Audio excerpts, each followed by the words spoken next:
Donc, bonjour à tous. Bonjour aussi à tous ceux qui n'ont pas pu être là aujourd'hui, ceux qui sont à la maison.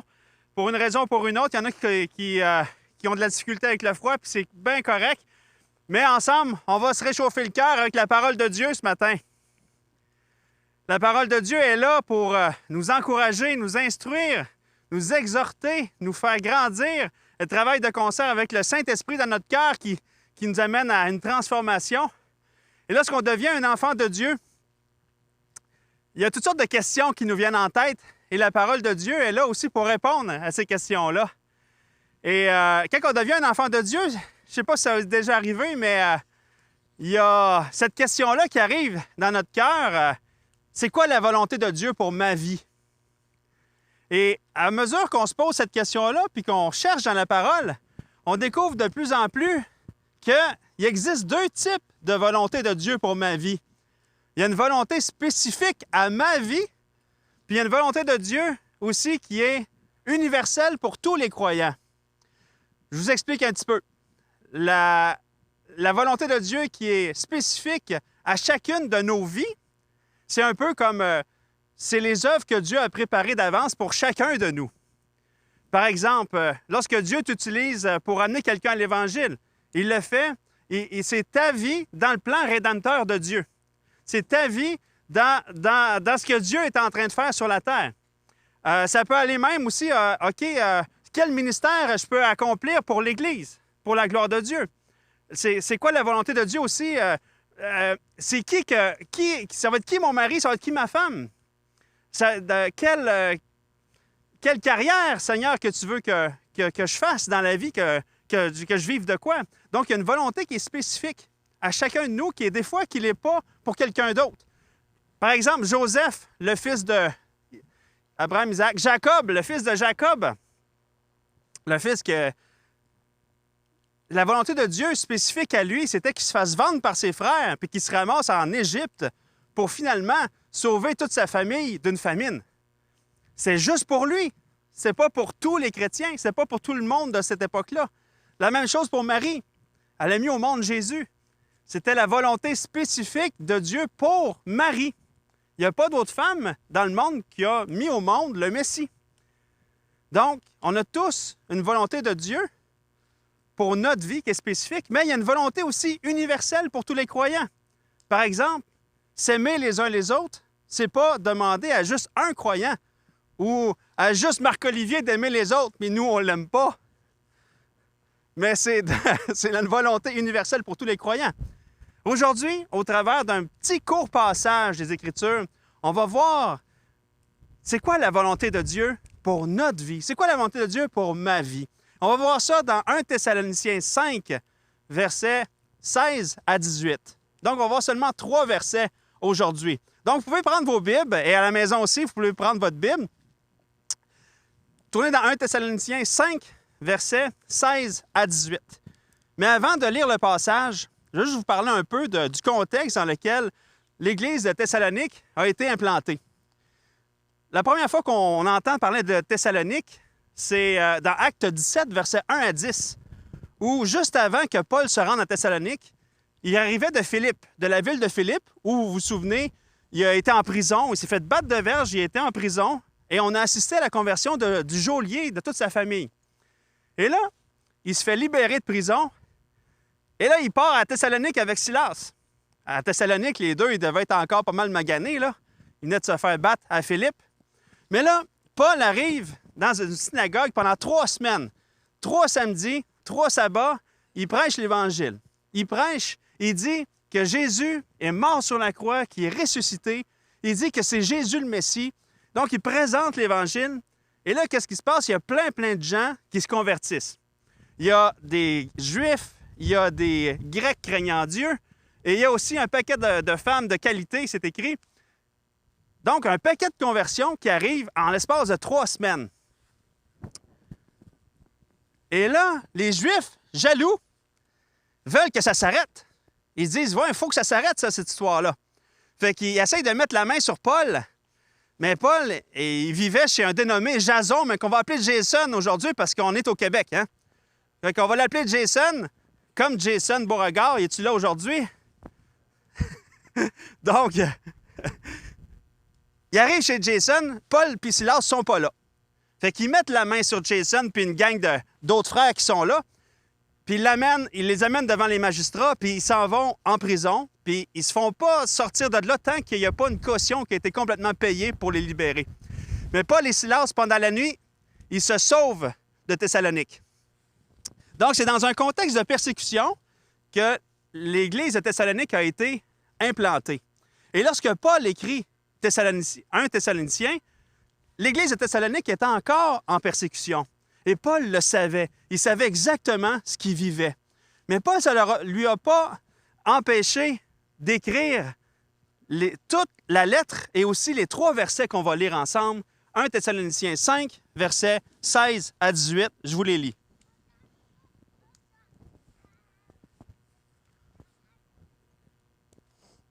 C'est écrit « Soyez toujours joyeux, priez sans cesse, rendez grâce en toutes choses, car c'est à votre égard la volonté de Dieu en Jésus-Christ. » Allez, je vous le lis. « Soyez toujours joyeux, priez sans cesse, rendez grâce en toutes choses, car c'est à votre égard la volonté de Dieu en Jésus-Christ. » Hey, c'est tous des versets, hein? Là, tu te dis, ben là, Paul, tu sais pas qu'est-ce qu'on vit, nous autres, là? On est dehors, on est en train de geler, on est en pleine pandémie, le bâtiment est fermé, on peut même pas se réunir en dedans. T'es-tu tombé sur la tête? Mais non, Paul, il savait exactement, il ne faut pas oublier qu'il s'adresse aux Thessaloniciens qui sont dans la souffrance, qui se font emprisonner, qui se font battre pour leur foi. Paul leur dit quand même ces versets-là.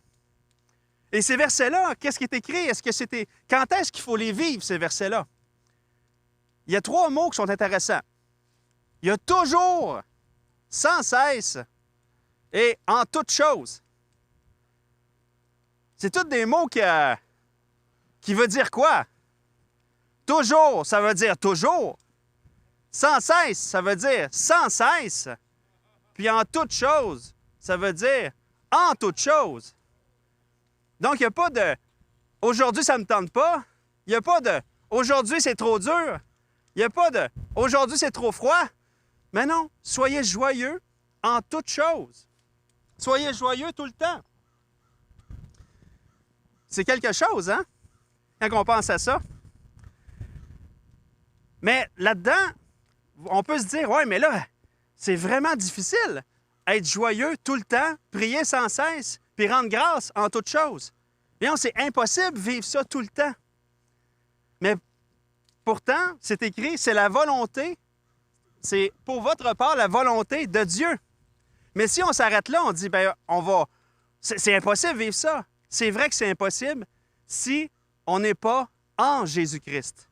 Parce que le reste du verset dit, c'est à votre égard la volonté de Dieu en Jésus-Christ. C'est possible de vivre ça si et seulement si nous sommes en Jésus-Christ. C'est quoi être en Jésus-Christ? Sommes-nous en Jésus-Christ? Est-ce que vous êtes en Jésus-Christ? Être en Jésus-Christ, c'est être un enfant de Dieu. Êtes-vous un enfant de Dieu? Oh. Lorsqu'on vient au monde, on n'est pas des enfants de Dieu. On est des ennemis de Dieu, malheureusement. Et qu'est-ce que ça mérite, un ennemi de Dieu? La condamnation qu'un ennemi de Dieu mérite, c'est la mort physique et la mort spirituelle, qui est une séparation d'avec Dieu pour l'éternité. Mais Dieu ne veut pas qu'on vive ça. Dieu qui est riche en miséricorde, en bonté, en amour, qui a beaucoup de compassion pour ce qu'on est, pour ce qui nous attend si on ne le rencontre pas, puis qui veut aussi qu'on le rencontre pour qu'on soit heureux, il s'est dit non, je veux leur donner une chance de sortir de là. Je veux les sortir de là. Qu'est-ce qu'il a fait? En fait, Jésus-Christ s'est incarné. Dieu a envoyé son Fils par amour pour nous. Jésus-Christ qui avait le plus précieux au monde, le plus précieux de tout l'univers physique et spirituel. Jésus-Christ qui s'est incarné, qui a vécu cette vie-là que nous, on n'était pas capable de vivre, cette vie sans péché. Jésus-Christ est mort sur la croix Et sur la croix, il a vécu la mort physique, mais pas juste ça. Il a vécu aussi cette condamnation-là qui est la séparation d'avec le Père. Il l'a vécu pour nous. Il est mort sur la croix, il a été enseveli. Après 3 jours, Dieu l'a ressuscité. Il est monté à la droite du Père. Puis aujourd'hui, il est dans toute sa gloire. Aujourd'hui, il est dans toute la joie d'avoir vaincu la loi du péché et de la mort, la joie de sauver des personnes. Il est dans cette joie-là, en ce moment, Jésus. Et Dieu offre le cadeau du pardon des péchés à quiconque met sa foi en ce que Jésus a fait sur la croix. Donc, tout ce qu'on a à faire, c'est de réaliser, en fait, qu'on est des pécheurs, de confesser à Dieu, de dire « Oui, je suis un pécheur et c'est impossible pour moi de me sauver moi-même. » C'est de renoncer à toute autre chose pour être acceptable devant Dieu et se tourner vers Dieu et dire « Oui, je prends pour moi ce que tu as fait. Je le crois pour moi, pour ma vie. Je crois en la toute suffisance du sacrifice de Jésus sur la croix pour mes péchés. » Et qu'est-ce que Dieu fait? Il pardonne nos péchés. Il nous fait devenir un enfant de Dieu. Il nous fait devenir une nouvelle créature. Il nous fait habiter par le Saint-Esprit. Le Saint-Esprit vient habiter en nous. Et c'est à partir de ce moment-là qu'il y a un nouveau désir, et pas juste un nouveau désir, une nouvelle capacité par la puissance de Jésus-Christ en nous, la puissance du Saint-Esprit en nous, de pouvoir vivre ces versets-là qui sont d'être toujours joyeux, prier sans cesse et rendre grâce en toutes choses. Pourquoi? Parce qu'on est en Jésus-Christ. Donc, c'est possible de vivre ces versets-là. Et le premier, soyez toujours joyeux. Être toujours joyeux. C'est possible parce qu'on est en Jésus. Et en Jésus, bien, le Saint-Esprit, il est toujours joyeux, le Saint-Esprit. Le Saint-Esprit est joyeux devant l'œuvre accomplie à la croix. Cette œuvre-là qui fait que Jésus a gagné. Aujourd'hui, en tant qu'être humain, il nous arrive d'être joyeux. Si ton équipe de hockey préférée gagne, tu es joyeux. Si tu reçois une bonne nouvelle, tu es joyeux. Si la première fois de ta vie que tu prends ton enfant dans tes bras, tu es joyeux. Si, en tant qu'être humain, on est joyeux lorsqu'on soit, puis on répond par la joie devant une bonne nouvelle, à combien de plus forte raison, devant la victoire de Jésus sur la croix, on peut être joyeux à cause que le Saint-Esprit est joyeux en nous. On peut être joyeux parce que le Saint-Esprit est joyeux. Mais des fois, malheureusement, ça nous arrive de porter les regards sur autre chose que la victoire de Jésus sur la croix, qui devient le centre de notre attention, puis ça peut nous arriver de perdre notre joie ou de porter interférence à la joie du Saint-Esprit que le Saint-Esprit veut nous amener à vivre. Des fois, ça peut être un souci, un tracas, quelque chose qui vient complètement être central dans notre vie, ou bien de marcher dans un péché qui fait qu'on attriste, on s'endurcit dans ce péché-là, puis on attriste le Saint-Esprit. Mais dans les deux cas, soit qu'on détourne le regard sur Dieu pour focusser sur autre chose, ou qu'on vit dans un péché, dans les deux cas, la solution, c'est la repentance. La repentance, la confession et la repentance. Seigneur, je te confesse que je marche dans ce péché-là, ou je te confesse que mon cœur est attiré plus vers ça, puis je suis en train de perdre ma joie. Seigneur, je veux détourner le regard de ça, puis focusser sur ta victoire, focusser sur le fait que je suis ton enfant. Et la joie du Saint-Esprit va nous réanimer. Le Saint-Esprit veut nous amener à vivre cette joie-là. Pourquoi? Parce que c'est à notre égard la volonté de Dieu en Jésus-Christ. Le Saint-Esprit peut nous amener là, par la foi. Même chose, prier sans... Ah, mais juste par... Des fois, il nous arrive des choses difficiles. Par exemple, on perd quelqu'un qu'on aime, on vit un deuil, ou on a une mauvaise nouvelle, ou une grosse situation, une atrocité se passe, puis on pleure. On peut pleurer, on peut être triste, mais dans notre cœur, d'être joyeux quand même parce qu'on appartient à Dieu. La toile de fond de notre vie peut être la joie, même si parfois on pleure. Donc, il faut être réaliste aussi. Être chrétien, être joyeux en Christ, c'est pas juste d'avoir toujours un sourire béant dans notre face, puis tu as de l'air de niaiseux un peu. Non, c'est pas ça. C'est ta toile de fond de vie, c'est la joie. Priez sans cesse maintenant. Priez sans cesse. c'est être en connexion avec Dieu. Être en connexion avec lui. Le Saint-Esprit est connecté au Père et au Fils. Le Saint-Esprit vit, le Père, le Fils et le Saint-Esprit, c'est une triunité. Ils sont interdépendants les uns envers les autres. Et le Saint-Esprit qui est en nous vit cette connexion avec le Père et le Fils. Donc, il veut nous amener à vivre cette connexion aussi sans cesse avec le Père et le Fils.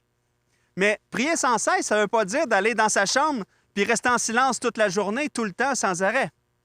On peut prier sans cesse en parlant avec quelqu'un. Je ne sais pas si ça vous est déjà arrivé de parler avec quelqu'un, puis cette personne-là, à chaque fois que tu parles, elle est en train de dire « Ah, merci Seigneur pour cette chose-là. Wow, hey, je suis vraiment édifié parce que, hey, yes, merci Seigneur, gloire à toi Seigneur, parce que, quand vous parlez avec Greg Suprême, c'est ça que ça fait. Wow, merci Seigneur. Ah, wow, hey, wow, mais il est tout le temps en train de prier. Il est tout le temps en train de louer Dieu pour les choses qu'il entend. Vous avez sûrement déjà vécu ça en parlant avec lui. Prier sans cesse, tu peux être aussi en voiture puis prier, sans te fermer les yeux, bien sûr. Prier sans cesse, c'est d'amener à Dieu les prières de chacun. Dans Éphésiens 6, c'est écrit « Priez pour tous les saints », de prier les uns pour les autres. Prier sans cesse, ça ne veut pas dire de ne pas dormir la nuit, mais le matin, de se réveiller et de dire, comme Jean-Paul Gendron, je l'ai entendu souvent dire, « Merci Seigneur de ce que je me réveille ce matin avec toutes mes facultés. » Ou bien Jean Audet qui dit « Merci Seigneur pour cette journée que tu donnes encore à l'humanité pour qu'elle puisse se tourner vers toi. » Prier sans cesse, c'est aussi prier pour le gouvernement. Seigneur, surtout si tu n'es pas d'accord avec eux, il me semble que lorsque tu commences à prier pour eux, bien, tu commences à avoir plus de joie. De prier aussi. Y a-t-il quelque chose dans ta vie qui t'empêche de remettre les choses à Dieu? Est-ce que tu crois que tu es autosuffisant? Bien, encore là, c'est de dire à Dieu, Seigneur, je suis autosuffisant, je te confesse ce péché d'indépendance-là, puis je me tourne vers toi, je veux dépendre de toi. Le Saint-Esprit veut nous amener là. Pourquoi? Parce que c'est à notre égard la volonté de Dieu en Jésus-Christ de nous amener à prier sans cesse. Maintenant, rendre grâce en toutes choses. Ça, c'est cultiver la reconnaissance. C'est dire merci à Dieu en toutes choses. Encore une fois, il y a une nuance à faire. C'est pas écrit rendre grâce pour toutes choses, mais en toutes choses. Parce qu'il y a des choses qui arrivent dans la vie, des atrocités, des choses à cause du péché, des enfants qui se font enlever, des meurtres, des choses qui viennent nous attrister, qu'on ne peut pas dire merci à Dieu pour ça. Mais lorsqu'il nous arrive quelque chose de difficile, même une atrocité, une grande épreuve, on peut rendre grâce à Dieu en toutes choses, dans l'épreuve. Lorsqu'on est dans l'épreuve, on peut, par la foi, rendre grâce à Dieu. Parce qu'on sait qu'au travers de l'épreuve, comme on le voit dans Jacques 1, je vais vous le lire. Il faut que je le retrouve. Mes doigts sont gelés un petit peu. Mais je vais vous le dire dans mes mots. Jacques, il dit, prenez comme sujet de joie complète les diverses épreuves auxquelles vous êtes soumis. Vous vivez des grandes épreuves, mais prenez ça comme une joie complète, sachant que l'épreuve produit en vous la patience. Puis la patience, bien, ça nous fait grandir, puis c'est dans le but de nous amener à la perfection, en fait, Jacques dit.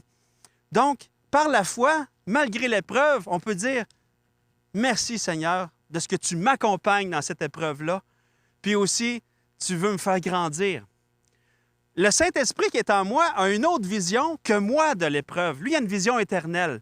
Le Saint-Esprit qui est en moi, il peut remercier Dieu. Pourquoi? Parce qu'il sait que ça va produire en moi un fruit éternel. Des fois, on est dans l'épreuve, puis on prie, puis on dit « Seigneur, accompagne-moi dans cette épreuve-là. » Des fois, le Seigneur va changer. Des fois, pas qu'il va changer, mais des fois, le Seigneur va changer la circonstance, mais des fois, non. Mais de toute façon, ce n'est pas la circonstance qui est importante, parce que la circonstance, elle, est seulement passagère, mais notre vie à nous, elle est éternelle. Donc, l'impact que cette épreuve-là a dans notre vie est éternel. Et l'impact que cette épreuve-là aussi a dans la vie autour de nous, ça peut avoir un impact éternel aussi de la manière qu'on peut réagir face à l'épreuve. En tant qu'Église, le Seigneur nous amène, veut nous faire vivre ces versets-là, d'être toujours joyeux, de prier sans cesse, de rendre grâce en toutes choses, car c'est à notre égard la volonté de Dieu en Jésus-Christ. Imaginez une Église qui vit ça, l'impact qu'elle va avoir autour d'elle. Les gens qui voient qu'on peut vivre une épreuve, puis qui disent « Ah, eux, ils ont quelque chose de spécial, ils ont cette assurance-là, ils ont cette vie spéciale. » Et une Église qui vit d'être toujours joyeux, de prier sans cesse et de rendre grâce en toutes choses, peut avoir un impact éternel chez les gens qui nous voient. Parce qu'au travers de ça, ils voient que Jésus est vivant par son esprit en nous. Est-ce qu'il y a quelque chose qui t'enlève ta joie en ce moment? Est-ce qu'il y a quelque chose qui est central dans ta vie, qui te dit « Non, je ne vis pas ma joie, j'ai perdu ma joie, je ne prie pas sans cesse, je ne suis pas en train de rendre grâce à Dieu en toutes choses. » Dans les derniers mois, les dernières semaines, qu'est-ce qui sort de ta bouche? C'est-tu de la joie ou bien du chiolage? Ce que tu écris sur Facebook, est-ce que ça a pour fruit la joie ou toutes sortes d'autres choses, ou du chiolage, ou toutes sortes d'affaires comme ça? Regarde en ce moment les fruits que tu portes. Lorsque tu vis une épreuve, quels fruits tu portes? Est-ce que c'est des épines que tu portes? Ou bien est-ce que c'est des fruits pour la gloire de Dieu? S'il y a quelque chose qui est à ce point central dans ta vie, qui fait que non, tu n'es pas capable d'être joyeux, que non, tu n'es pas connecté dans ta prière à Dieu, tu n'es pas en train de prier ou tu n'es pas en train de rendre grâce en toutes choses, identifie cette chose-là, confesse-la à Dieu et abandonne-la. Lâche le morceau pour laisser le Saint-Esprit vivre ce qu'il est en toi, c'est-à-dire quelqu'un de joyeux, quelqu'un qui est connecté au Père et au Fils et quelqu'un qui t'amène à rendre grâce en toutes choses. Pourquoi? Parce que c'est là la volonté de Dieu à notre égard, en Jésus-Christ. Prions. Seigneur Jésus, merci. Merci pour tout ce que tu fais. Merci parce qu'on est ensemble. On veut vivre ce que le Saint-Esprit veut vivre en nous, Seigneur. Il veut nous amener à vivre. On veut vivre cette joie-là. Seigneur, on veut intercéder pour tout le monde. On veut être connecté à toi d'une manière constante, Seigneur. Et on veut être reconnaissant. Seigneur, amène-nous là, par ton Saint-Esprit. Merci pour ce que tu fais, Seigneur Dieu. Et je te prie de bénir chacun ici ce matin et chacun aussi à la maison pour ta plus grande gloire, Seigneur. Et Seigneur Dieu, donne-nous d'abandonner ce qui est central dans notre vie, qui n'est pas de toi, mais de se tourner vers toi, de triper littéralement sur ta victoire que tu as vécue sur la croix et en ressuscitant, Seigneur. Merci parce que tu nous as ressuscités avec toi aussi. Puis à cause de ça, on peut vivre autrement parce qu'on est en toi, Seigneur. Amen.